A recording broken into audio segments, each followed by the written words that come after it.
Right, we're on ICC here. Let's look for a game of blitz. We'll pick 3 or 5 minutes.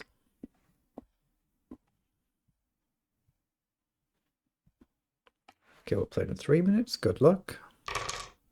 Okay, let's go d5. Bring the knight up. Excuse me. Just hit the bishop. Okay. Don't want to sack a pawn here. Let's go c5. Oh, he doesn't take. Let's take then.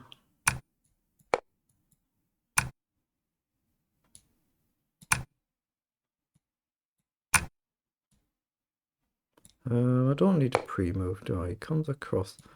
We could leave him with potentially an isolated pawn then.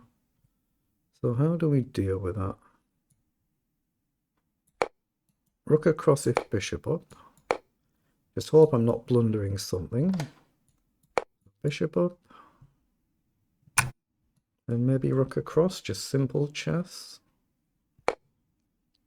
Okay, so attacks my rook there, so it's not a free pawn.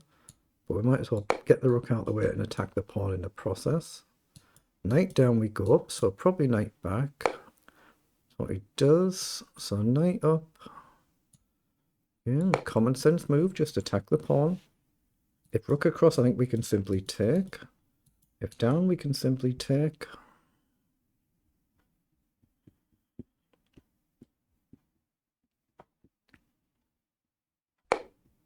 Yeah, rook across, but I'm sure I can take here because I attack the queen and the knight with a check threat.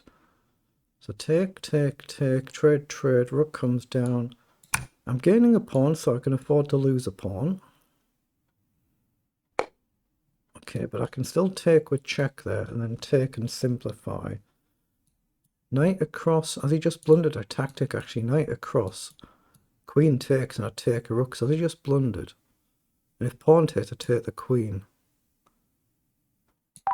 I think he's actually just blundered a nice little tactic there. Gotta play queen takes or he loses a queen, in which case we take the rook.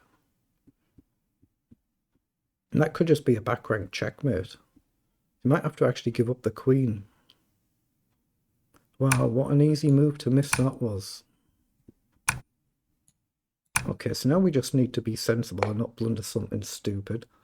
So we can grab a pawn, and I don't see any reason not to.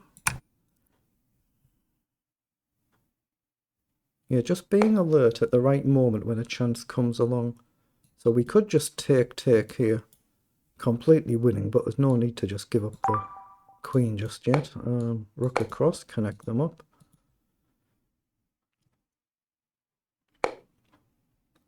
Okay. So I think I've got a nice queen check. Look for the triangles, the angles.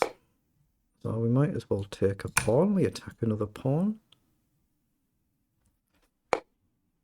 Okay, so now we attack the rook. Rook comes forward.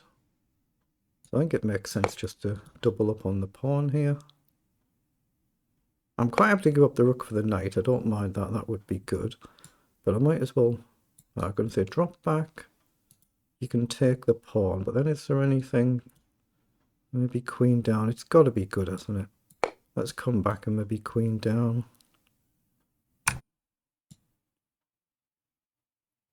I'm just trying to make sure I don't blunder some silly back rank nonsense. Okay, so now I've got this. I've got check actually just wins the rook and wins the game.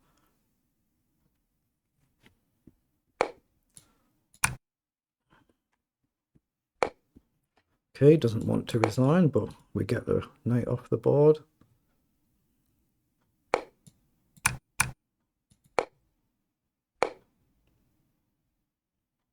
Okay, let's just push the pawn there. We just cut out any silly risk of stalemates. Okay, as long as you give a check, it's never a stalemate. Then check. Now we've got checkmate next move. So we get a good win there, very good. So let's see what it was in engine language. Okay, we've got the game ready to import into Lichess just to see how we played this one in engine speak. It was really just a one move blunder on it that we managed to spot.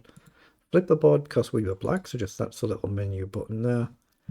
Just a one move blunder allowed us to win the queen, or it was a back rank checkmate, and we've managed to convert it very well without any slip ups. So let's see what it was. It could be a little bit misleading because it was a little bit of a relatively comfortable game. Yeah, 99% accuracy versus 88%, CPL 7 versus 29. On the face of it, that's really, really amazing at my level, but it's just a simple one move blunder out of the opening. Well, it's 20 moves in, but it's just a normal standard opening here. We're just trying to develop, challenge for the center, get castled. Just common sense development moves here. Then in this position, it looks like I've calculated that we're going to win a pawn, and if we win a pawn, we can afford to lose a pawn. And opponent's just made a one move blunder here. And then we just have to spot the fact that instead of taking the knight, we can actually deflect the queen, and there's a back rank checkmate threat. Or you just have to give up the queen to avoid it. So obviously you're in check there, so if you move the king or you take this way, then we take the queen. And then we've managed to just play a very good endgame and just convert and not made any silly sloppy mistakes. There's not too much else to say in this one. We'll just flick through, but I was just trying to get the rook off the board, get the knight off the board, trade the rook for the knight if I can, or try and get the rook, which we ended up managing to do. Just some simple maneuvering, then we get lucky at the end, and then in this position we're just trying to make sure that the king doesn't get into a silly position where you can just accidentally blunder a stalemate. And then once you got the queen here, as long as you remember if you actually give a check, then it's never a stalemate. So we managed to get a very good win. Excellent.